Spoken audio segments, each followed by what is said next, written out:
माँ भवानी प्रश्न करती है, कहा प्रभु भगवान कब कब अवतार लेते हैं, भगवान की कितनी कथाएं हैं। तो भगवान शंकर कहते हरि अनंत, हरि कथा अनंता। भगवान की कथाएं तो अनंत हैं, लेकिन देवी भगवान के आने का कोई मुख्य कारण नहीं है। भगवान के आने का सिर्फ एक ही कारण है, और वो ये है कि भागता प्रेम बस सगुना सोई। वो निराकार ब्रह्म सगुण साकार के रूप में चला आता है तो सिर्फ और सिर्फ भक्त के प्रेम के कारण आता है। हम आप बैठे बैठे सोचते हैं कि भगवान नहीं आएंगे, भगवान नहीं मिलने वाले हैं, पर इसी कलिकाल में, इसी कलयुग में भगवान ने न जाने कितनों को दर्शन दिया। हम सोचते हैं कि भगवान धनुष बाण लेकर के आए, बांसुरी धारण करके आए, ऐसा नहीं है। अपनी दृष्टि बदलिए, आपको सृष्टि स्वयं ही बदली दिखाई पड़ेगी। सब दृष्टि का ही नजरिया है। आप हर जीवों में, हर प्राणियों में भगवान का दर्शन करें, आपको भगवान की प्राप्ति हो जाएगी। पर यहाँ तो चाहे कोई व्यक्ति कितना भी अच्छा हो, लेकिन हमें दोष ही दिखाई पड़ता है, हम गुण नहीं देख पाते हैं। ये हमारे दृष्टि का फेर है, ये हमारे दृष्टि का दोष है। भगवान शंकर कहते हैं कि भगवान के आने का कोई कारण नहीं है। भगत प्रेम बस सगुण सोई। वो निराकार ब्रह्म सगुण साकार के रूप में चला आता है तो सिर्फ और सिर्फ प्रेम के कारण। भगवान शंकर भगवान का स्वरूप बताते हैं कि भगवान कैसे हैं।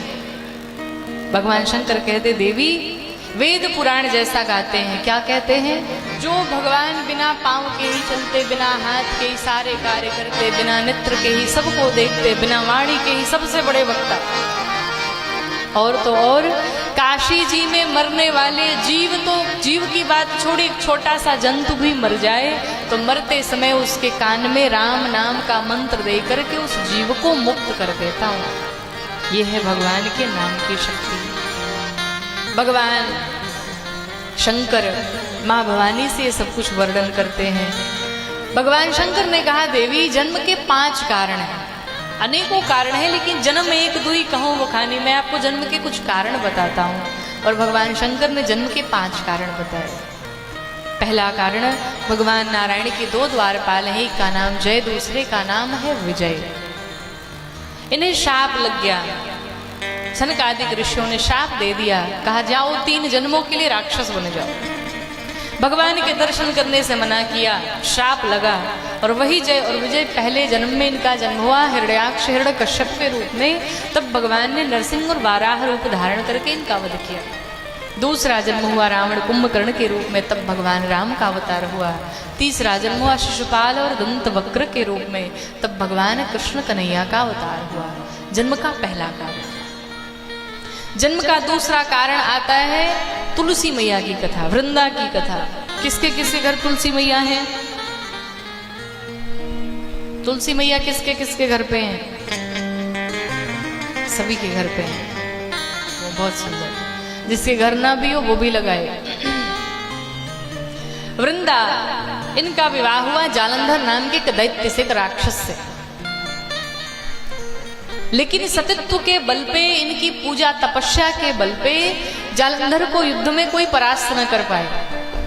भगवान नारायण ने इनके साथ छल किया देवताओं का कल्याण कराने के लिए।